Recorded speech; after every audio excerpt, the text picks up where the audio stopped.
रहीम अस्सलाम वालेकुम।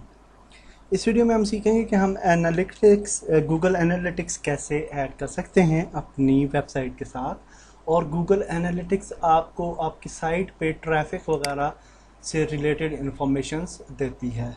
तो ये भी बहुत ही ज़रूरी स्टेप है और हमने अपनी वेबसाइट के लिए जो है वो गूगल जो है आपका सर्च एनालिटिक्स उस पर हमने अकाउंट बनाना होता है।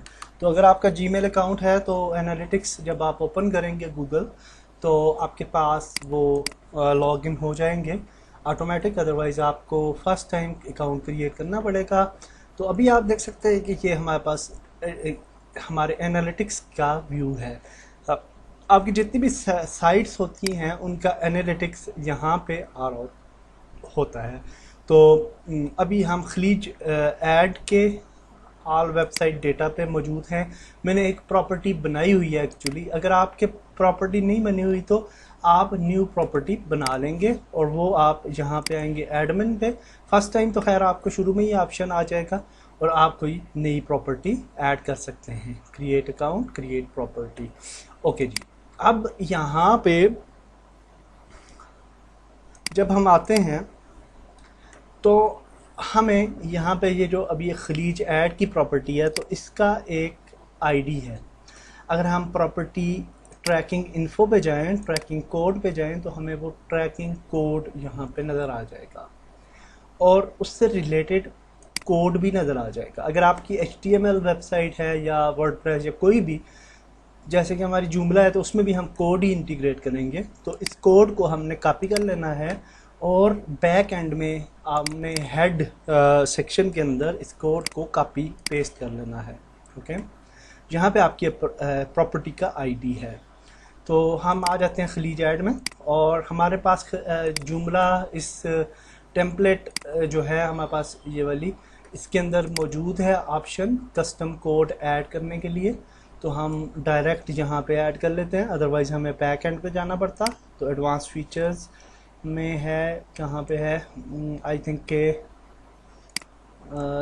यहाँ पे कहीं आएगा कस्टम कोड, तो वो हम ऐड कर सकते हैं। हाँ, यहाँ पे है डेवलपर टूल्स, थीम कस्टमाइज़र है, ऑप्टिमाइजेशन वगैरह है।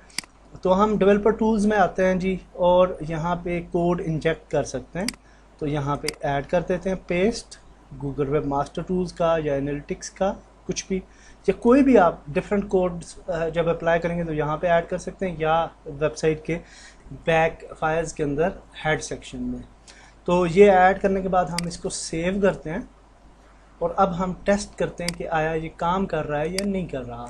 तो सेव करने के बाद हम एनालिटिक्स पे जाते हैं, होम पे, और यहाँ पे अब हमें एक जो यूज़र है वो नज़र आना चाहिए क्योंकि हम यहाँ पे अपनी वेबसाइट पे आ चुके हैं। तो अब यहाँ पे एक यूज़र अपीयर हो जाना चाहिए एक्टिव यूज़र्स राइट नाउ में, और ये आप देख सकते हैं कि active user right now appear हो चुका है। अब हम इसको देखना चाहते हैं कि ये कहाँ पे अपीयर हुआ है। तो हम रियल टाइम एक्टिविटीज़ में जा सकते हैं, ओवरव्यू में जा सकते हैं और यहाँ पे हमें रियल टाइम एक्टिविटी नज़र आएगी और आपको ये भी पता चलेगा कौन सी जगह से अभी यूज़र जो है वो ऐड है और कौन से पेज पे मौजूद है। यहाँ पे ये पेज है, ये होम पेज को की निशानदेही हो रही है। तो अगर हम किसी और पेज पे जाते हैं तो यहाँ पे वो पेज भी आपको बताएगा कि अब यूज़र जो है वो किस पेज पे चला गया है, कौन सा यूज़र। तो आपके जितने भी यूज़र्स होंगे लाइव वो यहाँ पे आपको नज़र आ रहे होंगे एक टाइम पे। ओके, सो ये बहुत ही ज़बरदस्त किस्म का जो है वो फीचर है गूगल एनालिटिक्स का। तो इसके साथ साथ आपने अगर पुराने यूज़र्स को देखना है तो ऑडियंस पे जाएंगे और जहाँ पे ओवरव्यू पे जाएंगे तो आपको डेली बेसिस पे जितने यूज़र्स आ रहे होते हैं वो आपको नज़र आएंगे। तो अभी आप देख सकते हैं कि यहाँ पे हमारे यूज़र्स आए हैं जी ये ट्यूसडे को इतने, हालांकि मैंने साइट वेब अपलोड नहीं की थी लेकिन फिर भी वो आ रहे थे खलीज ऐड का SEO वगैरह की वजह से। तो यहाँ पे आप देखिए कि सेकंड टाइम 29 आए और फिर 25, और ये यूनिक विजिटर्स होते हैं जो कि हर डेली नए विजिटर्स आ रहे होते हैं।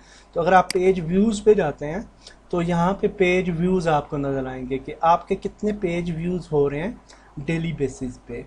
और जब आपके ये पेज व्यूज़ 500 तक हो जाए फॉर एग्जांपल, तो आप इजीली एडसेंस से अप्रूव हो जाते हैं और आप अर्निंग करना शुरू कर देते हैं। तो दैट्स वेरी आसम फीचर। तो इन व्यूज़ की कंसिस्टेंसी को हमने जो है 500 तक से ऊपर लेके जाना होता है, और फिर वो 1000 में और फिर लैक्स में भी चली जाती है और आप ज़्यादा से ज़्यादा अर्निंग कर सकते हैं। अब याद रखिएगा कि जब भी आप वेबसाइट बना के उससे अर्निंग करना चाहते हैं तो आपको ऑर्गेनिक ट्रैफिक बिल्ड करनी है। ओके, ऑर्गेनिक ट्रैफिक का ये मतलब होता है कि फॉर एग्जांपल आपने ये खलीज ऐड का कॉपी कर लिया लिंक और आपने फेसबुक पे जाके इसको डिफरेंट ग्रुप्स में शेयर कर दिया, तो क्या होगा कि उस दिन आपकी वेबसाइट पे काफ़ी ज़्यादा ट्रैफिक आ जाएगी फ्रॉम फेसबुक, ठीक है। लेकिन वो वाली ट्रैफिक दोबारा नहीं आएगी, यानी कल वो नहीं आएगी, क्योंकि आपका लिंक ऊपर चला जाएगा, फेसबुक के यूज़र्स को नज़र नहीं आ रहा होगा। तो आपके एक दिन में फॉर एग्जांपल 10,000 यूज़र्स आ जाएंगे और दूसरे दिन आपका एक यूज़र आएगा। तो फिर क्या होगा कि इसको हम बोलते हैं नॉन ऑर्गेनिक एसईओ ट्रैफिक। तो इससे क्या होता है कि आपकी वेबसाइट पे बैड इफेक्ट पड़ता है और गूगल की रैंकिंग में आपकी वेबसाइट नेगेटिव्स में जाती है। तो इसलिए जब भी आप ट्रैफिक जनरेट करें तो कोशिश करें कि ऑर्गेनिक ट्रैफिक होनी चाहिए। तो ये कुछ स्टेप्स मैंने आपको बताया गूगल वेब मास्टर टूल्स से रिलेटेड। फर्स्ट वीडियो थी, सेकंड वीडियो ये थी, थर्ड वीडियो में मैं आपको कुछ टेक्निक्स वगैरह बताऊंगा जो है वो क्रिएट करने के लिए ट्रैफिक। तो नेक्स्ट वीडियो में मिलते हैं। अल्लाह हाफिज़।